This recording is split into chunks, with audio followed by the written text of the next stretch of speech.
अस्सलाम वालेकुम। कैसे हैं सब फ्रेंड। उम्मीद करती हूँ अल्लाह ताला के फजलो करम से सब खैरियत से होंगे इंशाअल्लाह। मेरा आज का टॉपिक है डायबिटीज़ के बारे में। पिछली वीडियो में मैंने आपको प्री डायबिटीज़ के बारे में डिटेल से बताया था और आज मैं डायबिटीज़ के बारे में आपको तफसील से बताऊँगी। मगर इससे पहले अगर आप लोगों ने मेरे चैनल को सब्सक्राइब नहीं किया तो मेरे चैनल को सब्सक्राइब करें, साथ में लगे बेल आइकन को भी प्रेस करना मत भूलें ताकि मेरी आने वाली वीडियो की नोटिफिकेशन आपको बर वक्त मिल सकें और आप मेरी वीडियो से फ़ायदा हासिल कर सकें। खुदा न खास्ता अगर आपको या आपके किसी अजीज़ को शुगर का मर्ज़ हो चुका है तो आपके लिए ये वीडियो बहुत मुफीद रहेगी। अगर आज भी डॉक्टर आपको बताता है या आपकी टेस्ट रिपोर्ट में आता है तो आपको शुगर हो चुकी है, बात से डर जाते हैं कि इनको लगता है कि इनकी लाइफ ख़त्म हो गई है और गलत फ़ैसले कर लेते हैं। इतना इनको शुगर का मर्ज़ नुकसान नहीं पहुंचाता जितना इनके गलत फ़ैसले इनको नुकसान पहुंचाते हैं।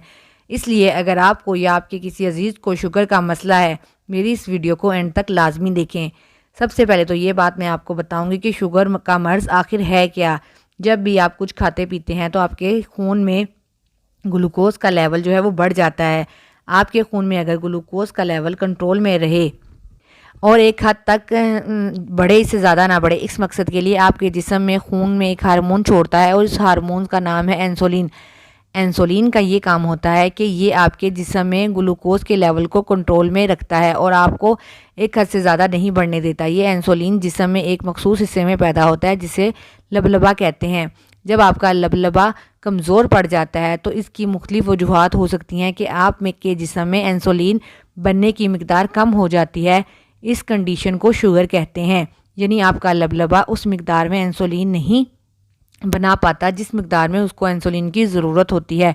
और शुगर की दो इकसाम है, टाइप 1 और टाइप 2। शुगर की अलामात अब मैं आपको इस वीडियो में शुगर की अलामात के बारे में डिटेल से बताऊंगी, जिसकी वजह से हमें पता चलता है कि मर्ज़ के फ़लाँ को ये अलामात है और इसको शुगर हो चुकी है। बार बार पेशाब का आना, नंबर 1, यानी बार बार जो है वो पेशाब का आना, बहुत ज़्यादा पेशाब आने लग जाता है मरीज़ को। जब मरीज़ बार बार पेशाब करता है तो मरीज़ के पेशाब के ऊपर चूंटियाँ आ जाती हैं। इस बात की निशानदेही है कि इसको शुगर का मर्ज़ लाहक हो चुका है। नंबर 2, मुंह का खुश्क होना। अगर आपका मुंह खुश्क हो रहा है, आपको बार बार प्यास महसूस हो रही है या इसकी ज़ुबान जो है वो खुश्क हो रही है, ये भी शुगर की एक अलामत हो सकती है। नंबर 3, जिस्म में जलन महसूस होना। अगर आपके जिस्म में जलन महसूस हो रही है, हाथ पाँव सुन पड़ रहे हैं या आपके हाथ पाँव में शदीद किस्म की सुइयाँ चुभने का एहसास हो रहा है, ये भी एक निशानी होती है कि आपको शुगर हो चुकी है। ये बहुत ख़तरनाक मर्ज़ है। अगर शुगर कंट्रोल में रहे, लेकिन आपकी शुगर कंट्रोल में है तो शुगर ख़तरनाक नहीं है। शुगर अगर कंट्रोल नहीं तो जिस्म के मुख्तलिफ अज़ा को नुकसान पहुँचाती है। ये गुर्दों पर असर करती है, गुर्दे फेल कर सकती है और कुछ लोगों की हड्डियों और दांतों पर भी शुगर का असर पड़ सकता है।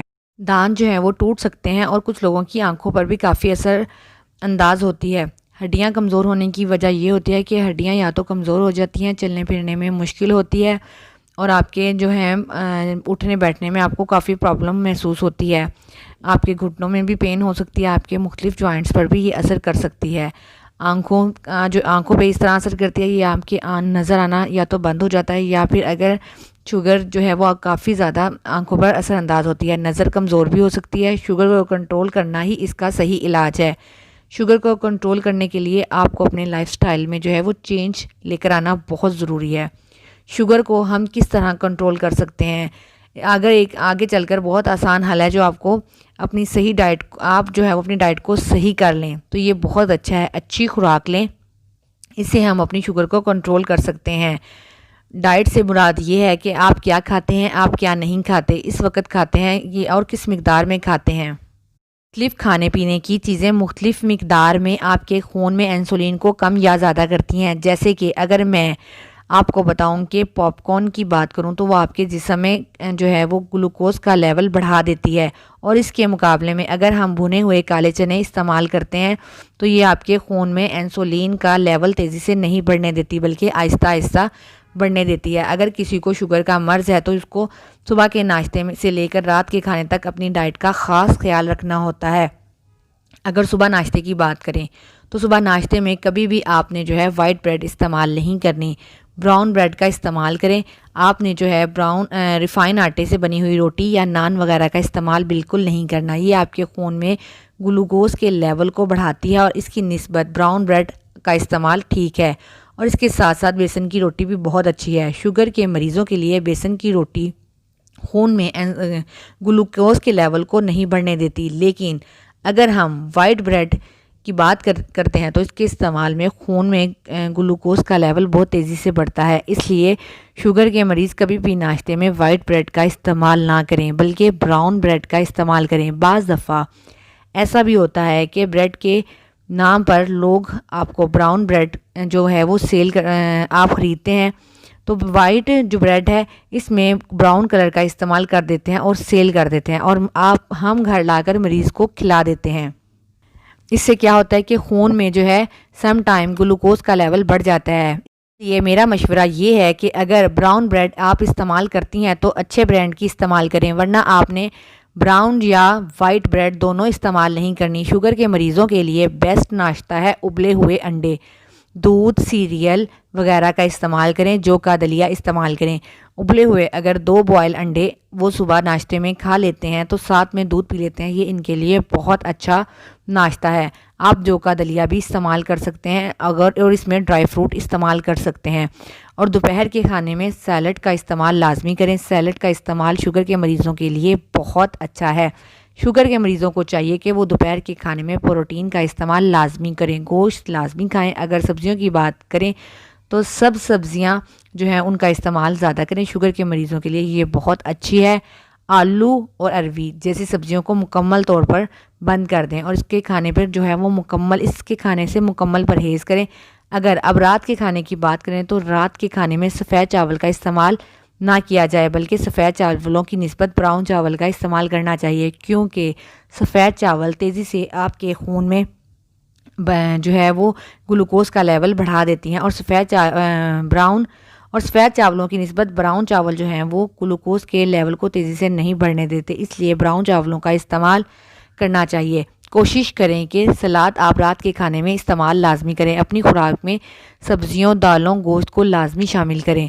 मसलन आपने एक मुकम्मल और अच्छा जो है वो डाइट प्लान तैयार करना है और डेली रूटीन में वही इस्तेमाल करना है। शाम के वक्त चकोतरे का जूस जो है वो शुगर के मरीज़ों के लिए बहुत ज़्यादा मुफीद है। अगर कहा जाए तो चकोतरे का जूस शुगर के मरीज़ों के लिए किसी नेमत से कम नहीं, तो ये बात गलत नहीं है। चकोतरे के जूस में ऐसी कंपाउंड्स होते हैं जो आपके खून में ग्लूकोज़ के लेवल को बढ़ने नहीं देते।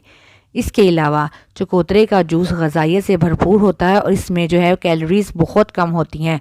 डॉक्टर शुगर के मरीज़ों को चकोतरे का जूस इस्तेमाल करने का मशवरा देते हैं। इसका जूस आपका वज़न कम करने में मदद देता है। मोटापा भी जो है वो शुगर के मरीज़ों के लिए बहुत ख़तरनाक है। शुगर के मरीज़ों को डाइट के बाद अगर दूसरी बात का ख्याल रखना है वो है वर्जिश, वॉक वगैरह। शुगर के मरीज़ों के लिए वॉक बेहद ज़रूरी है। ये कम से कम आधा घंटा वॉक लाजमी करें। शुगर के मरीज़ों को चाहिए कि वो हमेशा एक्टिव रहें और वो अपना लाइफस्टाइल भी एक्टिव बनाए। अगर आपका लाइफस्टाइल एक्टिव नहीं होगा तो बहुत ज़्यादा अंदेशा है कि शुगर का मर्ज़ आपके ऊपर हावी हो सकता है। मोटापे के बारे में मैं एक वीडियो डिटेल से बनाऊंगी। आपको अपने वज़न का ख्याल रखना चाहिए। तीसरे नंबर पर आती है डिप्रेशन, यानी स्ट्रेस और डिप्रेशन। इसके बारे में ये कहूँगी कि स्ट्रेस किसी को भी नहीं लेना चाहिए। स्ट्रेस अच्छे खासे बंदे को बीमार बनाकर रख देता है, लेकिन ख़ासकर शुगर के मरीज़ों को सबसे जो है वो बड़ा दुश्मन स्ट्रेस है। शुगर के मरीज़ों को स्ट्रेस नहीं लेना चाहिए। किसी बात की फ़िक्र करना या किसी चीज़ की फ़िक्र करना ज़रूरी है, लेकिन ज़रूरी नहीं कि हद से ज़्यादा किसी चीज़ की फ़िक्र की जाए, तो इसके लिए टेंशन लेना अच्छी बात नहीं है। ख़ासकर अगर आपको शुगर है तो हमेशा आप एक्टिव रहें, किसी चीज़ की टेंशन जो है वो मत लें। टेंशन लेना कोई ज़रूरी नहीं कि टेंशन की वजह से आपका काम हो जाएगा। कम से कम आपने 8 घंटे की नींद लेनी है। शुगर के मरीज़ों को चाहिए कि वो अपने पाँव का ख़ास ख्याल रखें। शुगर के मरीज़ कोशिश करें अपने पाँव को अच्छी तरह धोएं। इसके बाद जो है वो अच्छे से अपने पाँव को टॉवल से ड्राई करें और ऐसे जूतों का इस्तेमाल करें जो इनके पाँव पर छोटे ना हो। इसके अलावा अपने पाँव को बाकायदगी से चेक करते रहें। अगर आपके पाँव पर नील पड़ रहे हैं या आपके पाँव स्याह हो रहे हैं तो डॉक्टर को ज़रूर चेक करवाएं। मैं एक बार फिर आपसे कहना चाहती हूँ, शुगर बहुत ख़तरनाक मर्ज़ है। अगर कंट्रोल में ना हो। अगर कंट्रोल में है तो ये ख़तरनाक नहीं है। आप जो है वैसे ही नॉर्मल ज़िंदगी जी सकते हैं, वैसे ही अपना नॉर्मल जो है वो लाइफ़स्टाइल गुजार सकते हैं। शुगर के मरीज़ों को बस अपने लाइफ़स्टाइल में जो है वो चेंजिंग लाना पड़ती है। अपनी डाइट से लेकर अपनी वर्जिश तक उनको हर चीज़ जो है वो प्रॉपर करनी है। अगर ये छोटे छोटे चेंजिंग वो लाइफ में ले आते हैं तो शुगर इनको कुछ नहीं कहती, वो नॉर्मल ज़िंदगी जी सकते हैं। शुगर के मरीज़ों को अपना इलाज खुद कभी नहीं करना चाहिए। जब भी उनको कोई मसला हो तो वो डॉक्टर से लाजमी अपना जो है वो चेकअप करवाएं। कोशिश करें जिस तरह डॉक्टर ने बताया है उसी तरह मेडिसिन का इस्तेमाल करें। इंशाल्लाह इनको ज़रूर फ़ायदा होगा। और इसके साथ ही मैं आप लोगों से इजाज़त चाहती हूँ। मेरी वीडियो को लाइक करें, शेयर करें और मुझे दुआ में याद रखें। अल्लाह हाफिज़।